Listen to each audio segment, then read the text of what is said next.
And this has been long overdue. They've lined up, and look at Lemieux throwing him. He's been ready for this, you know it. The hockey world is in mourning today. Four-time Stanley Cup winner Claude Lemieux has died at the age of 60. Lemieux appeared at the Bell Centre on Monday, just days before his 61st birthday. Claude Lemieux was found dead in a Florida warehouse. Just days earlier, he had appeared in Montreal in front of thousands of cheering fans, looking healthy and fully engaged in a public celebration of his hockey legacy. However, in the early hours of May 28, 2026, his son discovered his corpse at the family's furniture business site. As shock spread through the hockey world, former teammates and rivals began speaking about what may have been happening beneath the surface in his final days. What really led to his sudden death? And why is one of his most famous rivals now speaking so openly about him? Join us as we uncover the full story behind Claude Lemieux's final chapter. The torch he carried 3 days before the end. On May 25, 2026, the Montreal Canadiens hosted the Carolina Hurricanes in Game 3 of the Eastern Conference Finals at Bell Centre. It was one of the biggest hockey nights of the year, the kind of game the city of Montreal shuts itself down for, the kind of atmosphere that exists nowhere else in the sport. Before the puck dropped, the arena went dark, the crowd fell to a hush, and a figure emerged carrying a ceremonial torch. It was Claude Lemieux, the man who had won a Stanley Cup in that same building in 1986, been a Canadian for 7 years, started his entire professional journey in Montreal before the trades, the seasons, and the rivalries took him everywhere else. He walked that torch through the arena as the crowd built around him, and the photographs that circulated afterward showed him smiling. Fans who saw those images after his death could not process the gap between them. The comments section filled immediately with people saying they had watched the torch ceremony and thought he looked great, that nothing had seemed wrong, that the person in those photographs was not the person they were now being told was gone. 3 days is not enough time for anything to make sense. Claude had also given an interview just months before his death for the Crave documentary series Toujours Canadien. The interview was a reflection on his life and career and what mattered to him now that hockey was over. When he was asked about his hopes for his 4 children beyond the world of sport, he responded by saying that happiness was not about winning the Stanley Cup or about money. He said being happy was about being comfortable in your own skin, having a good partner, and being there for your kids. He said it like he meant it, like a man who had figured something out. Then, 3 days later, one of those children drove to the furniture warehouse in the middle of the night because his father had not come home. And what he discovered was traumatizing. But before we revealed the gruesome details, what were the events that happened prior to that day? The man who built an empire on being hated. To understand what the hockey world lost when Claude Lemieux died, it's important to understand what Claude Lemieux actually was on the ice, because the word most commonly used to describe him was not a rare talent, a champion, or a leader, even though all 3 of those things applied. The word people described him as was pest, an agitator, the player that every opposing fan in every arena wanted to physically remove from the game.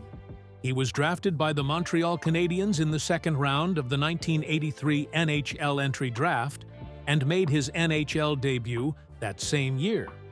In 1986, he helped the Canadiens win the Stanley Cup. From there, the trades came to New Jersey, where he won again in 1995 and took home the Conn Smythe Trophy as playoff MVP, to Colorado, where he won again in 1996 and 2000, on to Phoenix, Dallas, San Jose, where he played one last season in 2008 to 2009, before finally walking away at 44. 4 Stanley Cup championships across 3 different franchises, Only 8 players in NHL history have accomplished that. The accomplishment requires something beyond talent. It requires the specific ability to show up in the biggest moments of the sport and elevate your game rather than retreat from it. In the playoffs, Claude Lemieux scored 80 goals and added 78 assists in 234 games. Those are numbers that belong in conversations about the greatest playoff performers in the history of the sport. But winning is not why the arenas hated him. They hated him because of what he was willing to do to help his team win. The diving and the embellishment, the borderline hits, and the cheap shots delivered in moments when the referees were looking elsewhere were part of his game. The specific, calculated psychology of getting under a star player's skin until that player did something stupid, taking a penalty, losing composure, making the mistake that changed the game. He was very, very good at that, and he never apologized for it. He finished his career with 1,777 penalty minutes in 1,215 regular season games. The specific incident that defined how the rest of hockey history would remember Claude Lemieux happened on May 29, 1996, Game 6 of the Western Conference Finals between his Colorado Avalanche and the Detroit Red Wings. Detroit's Chris Draper had the puck near the boards. Claude hit him from behind. Chris went face first into the boards, suffered a concussion, a broken nose, a broken cheekbone, and a broken jaw, and required reconstructive surgery on his face. However, what happened afterwards was what changed the way people saw Claude. While Claude was suspended for 2 playoff games, Colorado went ahead to win the series and the Stanley Cup. For someone intentionally knocking out another player, Claude wasn't remorseful. Instead, he went ahead to celebrate on the ice while Chris Draper was in a hospital room. Then, the Detroit Red Wings decided as an organization that they were not going to forget what had happened. Guess what? They weren't bluffing, and what they did to Claude was the last thing anyone expected. So, what did they do to him, and how did it affect his career? The night Darren McCarty changed everything. On March 26, 1997, in Joe Louis Arena in Detroit, the Avalanche and the Red Wings were meeting in the regular season. But nothing about this night was regular season business. The Wings had spent 10 months waiting for this. The players had talked about it. The coaches had said nothing publicly, but had prepared for it privately. The entire arena understood something was going to happen. It happened in the first period.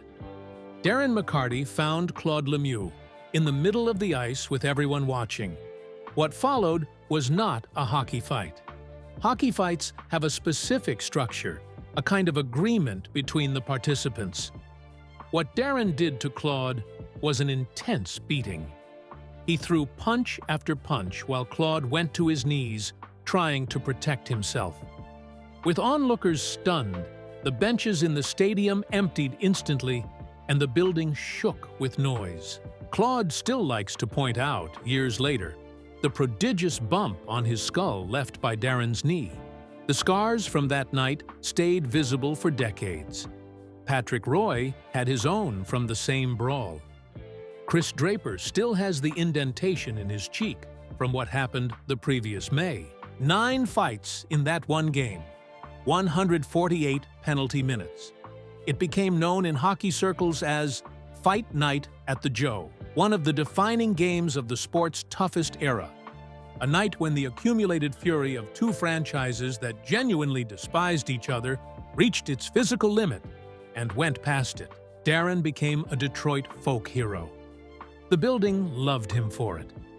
What he did to Claude on that ice was not sanctioned by anyone, was not organized by the coaching staff, and was not going to bring back Chris Draper's cheekbone.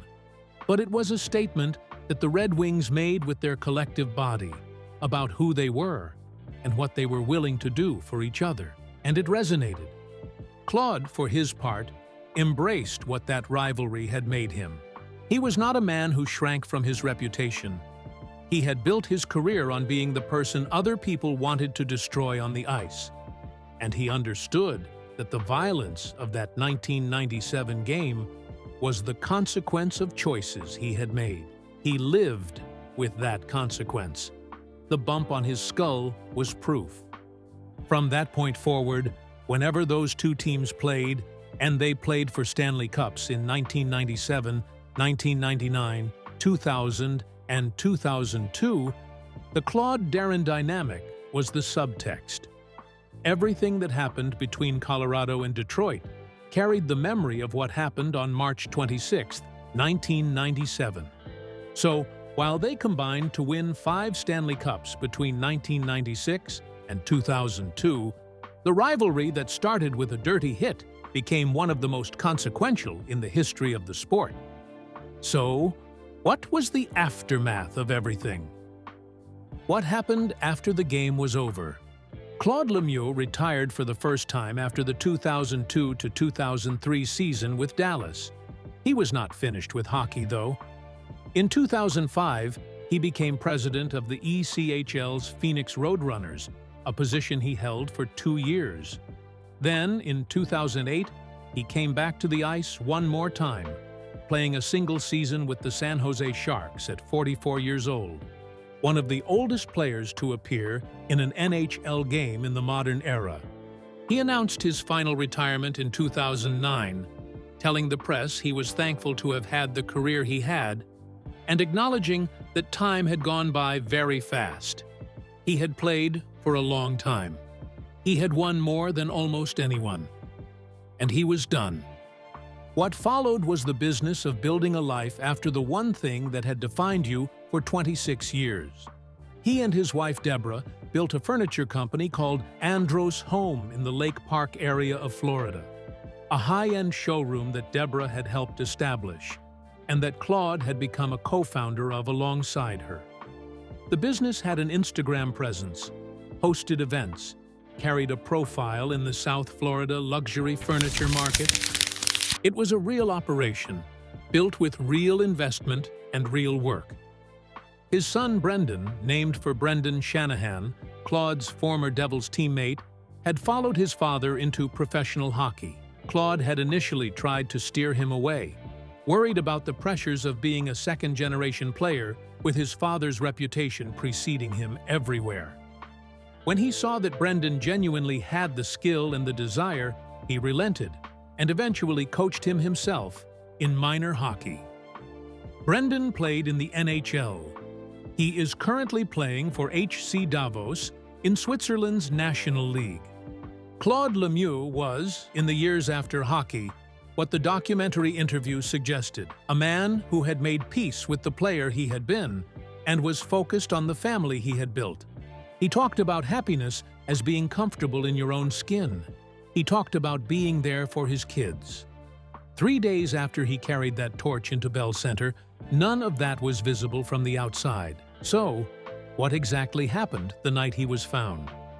The night his son found him.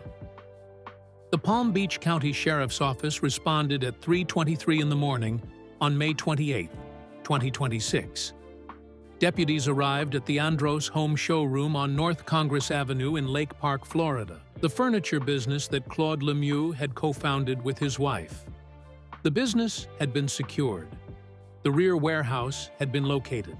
One of his adult sons had driven to the showroom after Claude did not return home. He found his father in that warehouse.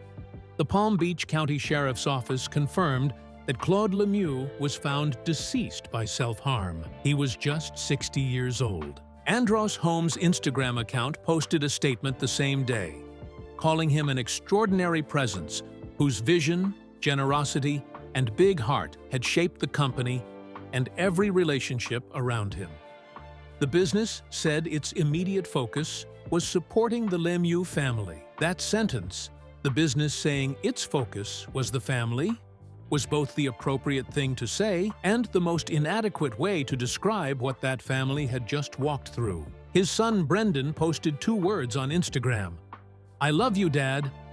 He was playing hockey in Switzerland when the news broke.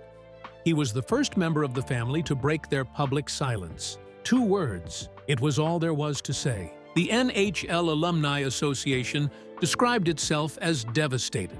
Commissioner Gary Bettman called Lemieux one of the greatest big-game players in hockey history and mourned his passing. Colorado Avalanche President Joe Sakic, once one of Lemieux's teammates and one of the greatest players of that era, called him a terrific hockey player, a fierce competitor, a loyal friend who would do anything for his teammates, a wonderful family man who loved his grandchildren. Sakic ended his statement with 4 words: "Gone, but never forgotten." The Montreal Canadiens owner Jeff Molson said Claude had embodied the very essence of being a Montreal Canadiens player and called it an untimely passing. Untimely. He was 60. He had been at Bell Center 3 days earlier. He was supposed to have more time. Among the tributes, one stood out specifically, and it was what Darren had said. So what exactly did he say? The words Darren McCarty chose. When the news broke, every corner of the hockey world responded. Former teammates, former opponents, fans who had watched him from both sides, broadcasters who had called his biggest moments, executives who had built franchises around him or against him. The tributes came in waves, but the statement that stopped people in their tracks, the one that circulated beyond the hockey community and into the broader sports world, came from Darren McCarty, the man who had beaten Claude Lemieux on national television in 1997, the man who had become a Detroit folk hero specifically for what he did to Claude's body on that ice, the man who had, by his own admission in subsequent interviews, never fully forgiven Claude for what happened to Chris Draper. That man was now the voice that many people needed to hear. Darren posted that Claude's death was extremely sad, no matter what feelings from past or present you held. He said his thoughts and prayers were with Lemieux's family and friends, and with the people who got to see that the person off the ice was not the person on it. That last phrase is the one that matters. The person off the ice was not the person on it. Darren had known this for years. The 2 men had appeared together in documentaries and interviews reflecting on the rivalry, including ESPN's Unrivaled. They had developed a level of mutual respect, away from the rink that the heat of the original rivalry made it impossible to fully predict. McCarty never pretended the forgiveness was complete. He was honest that the Draper incident stayed with him, but he also understood, after spending time with the actual human being behind the pest and the agitator and the 4 Stanley Cup rings, that the person Claude Lemieux was in a locker room, in a family, in a life, was genuinely different from the character he had built his career on, performing at other people's expense. The hockey world had spent 30 years defining Claude Lemieux by the worst version of himself on the ice. The man who hit Chris Draper from behind. The man who dove and embellished and infuriated every arena he visited. The man who Darren had beaten to the boards while a building roared approval. What Darren was saying, quietly and without elaboration, was that there was another version. That the family sitting with this loss right now knew a person that the arenas never got to see. Deborah and Brendan and Claudia and Christopher and Michael knew someone that the hockey world's definition of Claude Lemieux had never fully captured. In a separate reflection from CBC's coverage of the response to his death, a former NHL player said simply that if you're struggling, no matter what, just reach out for help. That it can never be that bad. That it was a sad day no matter what. Rest in peace, Claude. Do you think Claude Lemieux should be remembered more for his clutch playoff performances or for the controversial hits that defined his reputation? Was the Chris Draper incident the moment that permanently changed how NHL fans viewed Lemieux's career? Or was his villain image already established before that? Share your thoughts with us in the comments section. Remember to like, share, and subscribe for more. Also, click the next video showing on your screen. You will enjoy it